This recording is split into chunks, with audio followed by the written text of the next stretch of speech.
Eu estou no segundo ano e eu acho que a maior dificuldade dos pais na criação dos seus filhos é encontrar um meio termo entre os pais repressores, chatos, insistentes e os pais liberais e indiferentes. E tem que encontrar uma maneira de criar os seus filhos entre esses dois tipos de pais.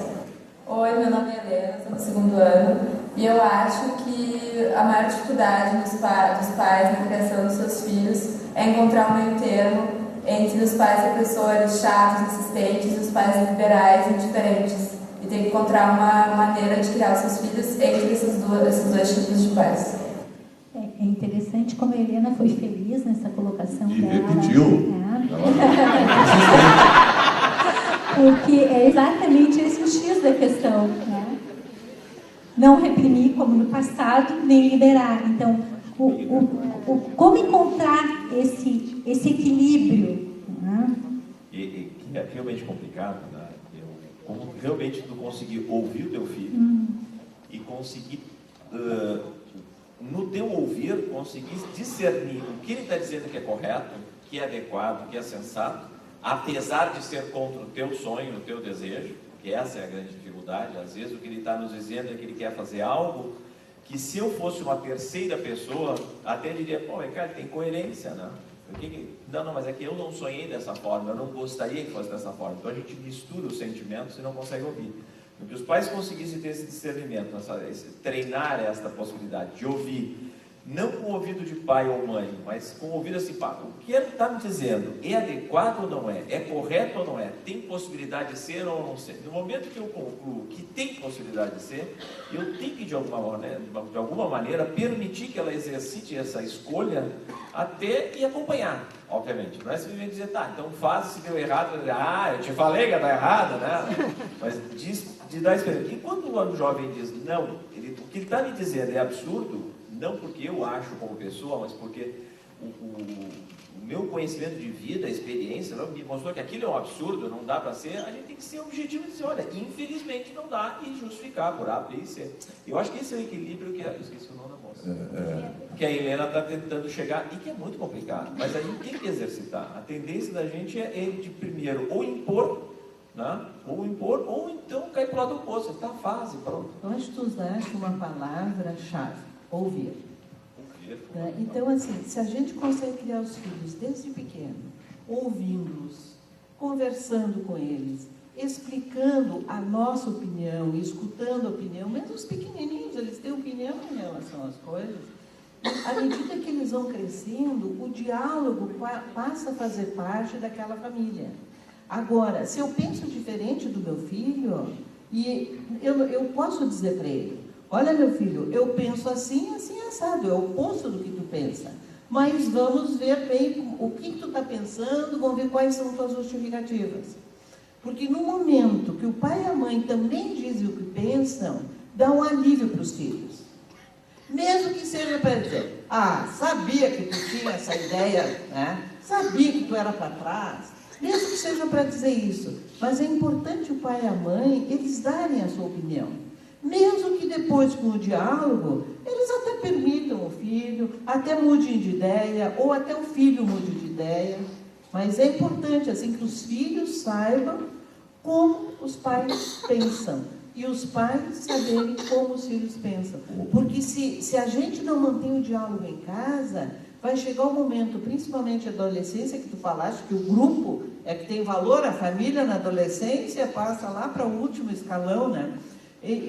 A influência do grupo é muito importante, e se não se manteve esse diálogo na casa, os pais nem ficam sabendo o que acontece. E a possibilidade dos filhos poderem ouvir dos pais que eles mudam de ideia e que eles até podem perceber que em algum momento estão errados ou não, isso não desmerece o papel de pai ou mãe, muito pelo contrário, está ensinando ao filho, né, de que eles também vão ter opiniões, podem mudar suas opiniões, eles também vão fazer coisas, vão poder errar e vão poder reconsiderar, consertar, e não colocam o distanciamento de um modelo, porque toda criança vê pai como um super-homem, né? No momento que a gente vai desconstruir...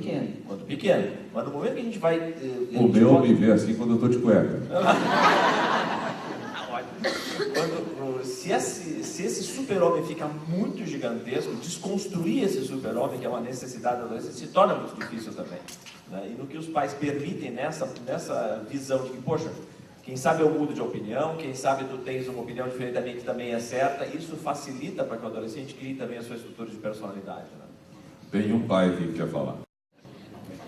Então, boa noite, meu nome é Klaus, tenho uma filha no 2º ano, e a doutora Eneida colocou um ponto que eu queria salientar, e eu acho interessante, a questão da frustração, né, da dificuldade da gente dizer não e frustrar. Mas a senhora colocou a necessidade de se ter de se fazer, de se impor esse limite, né? E até para essa construção do ser, né, que eles estão se tornando. E eu penso o seguinte, é um caso que me ocorreu assim da questão da frustração recente, a questão do Steve Jobs.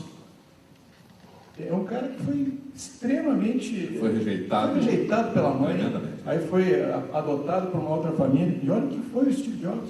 Então agora, um truque para os pais, pensem se os seus filhos quiserem ser perto do Steve Jobs, digam não, pelo menos um pouquinho, mais do que o normal. Não tanto quanto ele. Claro, não precisa ser assim, claro, até porque não tem como repetir, mas digo assim, né, nós precisamos exercer isso, até para...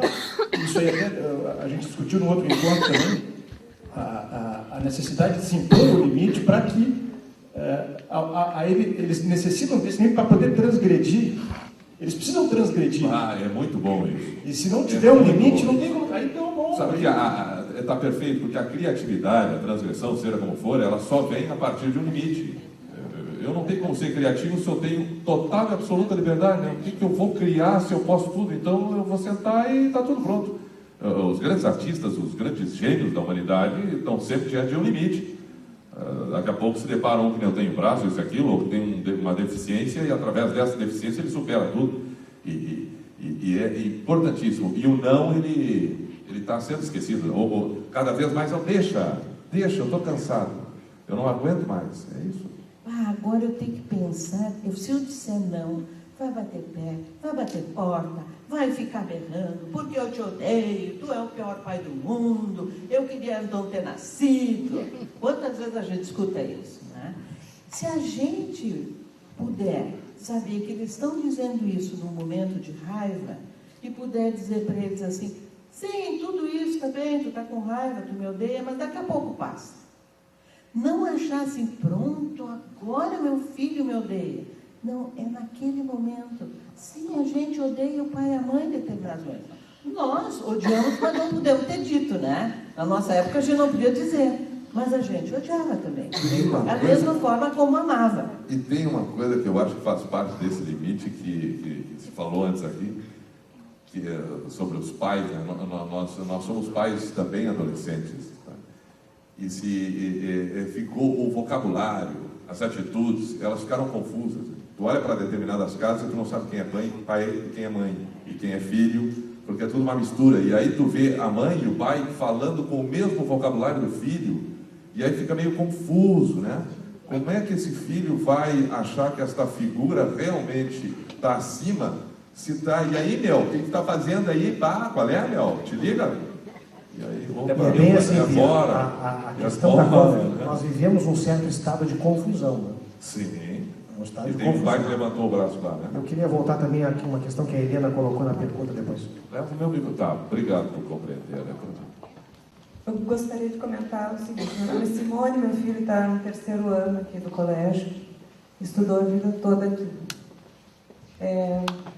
Eu trabalho com recursos humanos há 20 anos e sou responsável pelos programas de desenvolvimento de trainees, de estagiários, de gerentes dentro da empresa. O que eu tenho observado nos últimos anos é o seguinte, a gente sempre busca estagiários e trainees normalmente de universidades de primeira linha, e são os jovens que estudaram em colégios como Anchieta, Farroupilha, os colégios também de primeira linha. Né? E normalmente são os jovens que passaram menos dificuldades na vida. Né? E são os jovens que hoje estão tendo mais problemas em enfrentar os problemas dentro da empresa. Eles não têm resiliência nenhuma, eles não aguentam nada. Eles desistem. E aí eles dizem assim, não, esse trabalho é muito difícil, eu não estou me realizando, não está legal, está muito operacional, eu não estou gostando, eu preciso trocar de área, eu preciso trocar de emprego. Eu trabalho numa multinacional, eu trabalho numa empresa de primeira linha, né? E eles falam isso, numa empresa das que mais pagam bem esse tipo de função. Aí eu fico pensando, aonde que eles vão achar um estágio melhor? E aí, o que a gente tem feito? Tem recrutado estagiários de universidades de segunda linha. E tem sido um sucesso. Porque eles chegam com muita sede, com muita vontade de fazer.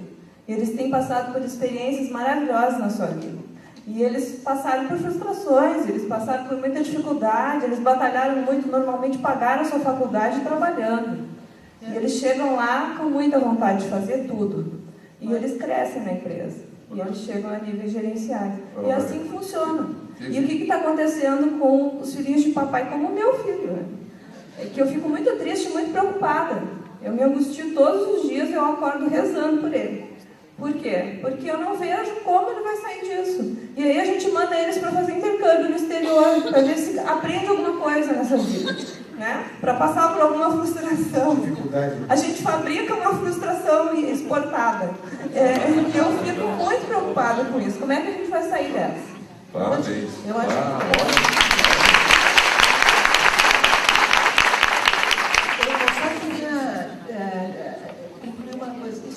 falando, a gente chama de resiliência.